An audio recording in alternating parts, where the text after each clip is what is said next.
Halo, Assalamualaikum warahmatullahi wabarakatuh. Apa kabar kawan-kawan semua? Salam sejahtera untuk kita dan semoga Tuhan menyertai kita dalam keadaan sukses dan sehat selalu. Amin. Saya Yuan Badrian.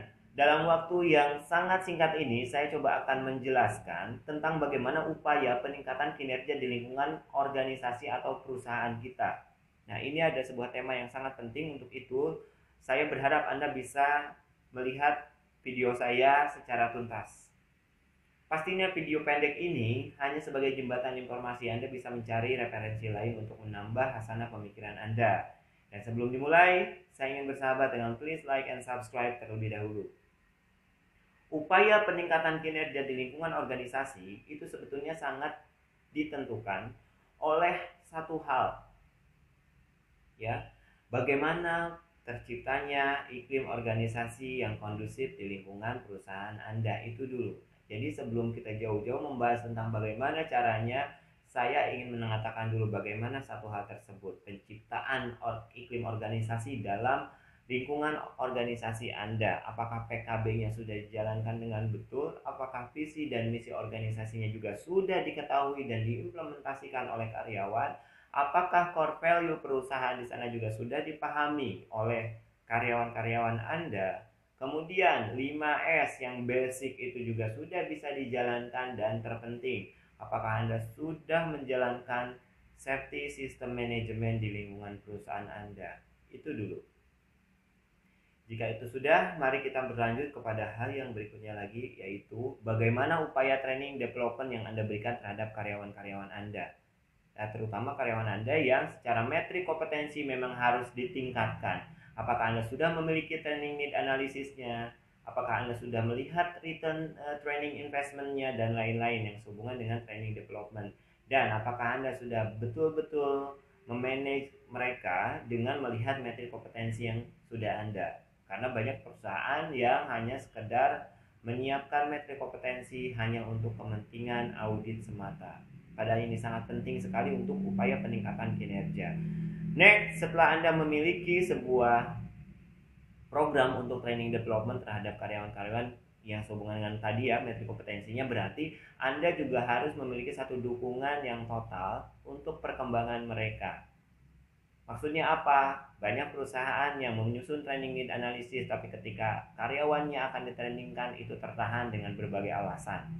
Berikutnya lagi di situ adalah Anda juga harus menciptakan sebuah tantangan-tantangan agar dukungan perkembangan ini semakin bisa dicapai.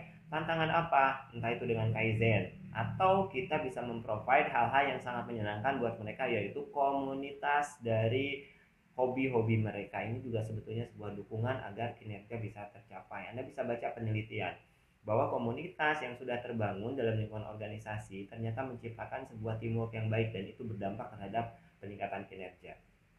Oke, selanjutnya adalah bagaimana Anda harus membuat standarisasi yang jelas dengan prosedur-prosedur yang tentunya sudah Anda sosialisasikan kepada karyawan, dan Anda juga menyusun bagaimana work instruction-nya atau instruksi kerjanya, sehingga antara prosedur dan WI tadi itu dikuasai oleh teman-teman tadi ya.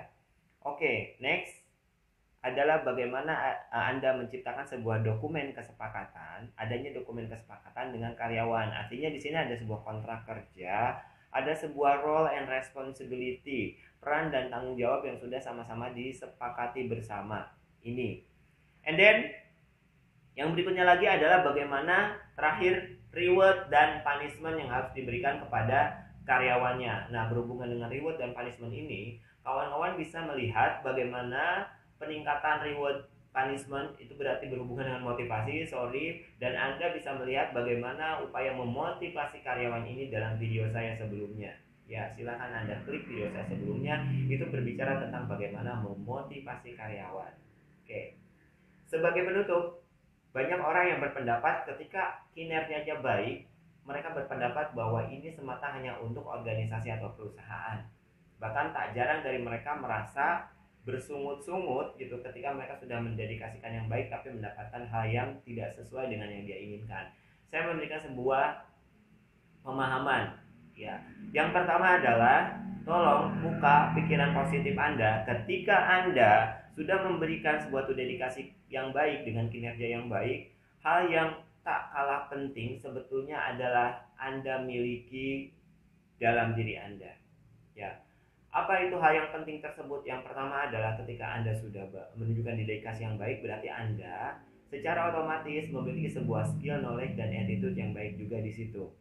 Gitu ya, secara umum. Nah, itu tidak bisa dicuri orang lain. Itu pun tidak bisa dimiliki oleh organisasi. Semua akan menjadi milik Anda. Kemudian apa? Link, jaringan. Anda bekerja, Anda memiliki jaringan dan itu tidak bisa diambil oleh organisasi Anda. Kemudian apalagi? Pengalaman. Ketika Anda mendedikasikan kerja Anda yang baik, maka Anda menjadi employee excellent dan itu menjadi sebuah pengalaman yang berharga buat Anda. Ya. Jadi, teman-teman semua, ketika Anda sudah mendedikasikan kinerja yang baik, berarti Anda itu sebetulnya sedang berusaha untuk membangun citra diri Anda menjadi lebih baik pula. Dan ketika itu terjadi, maka pembiasaan yang baik itu akan membuat citra Anda semakin dapat dikenal oleh orang lain. So, mulai saat ini, tetaplah menunjukkan kinerja yang baik, tetaplah meningkatkan kinerja yang lebih baik pula, agar itu akan kembali kepada diri Anda semua. Hal jazau ihsan wilal ihsan.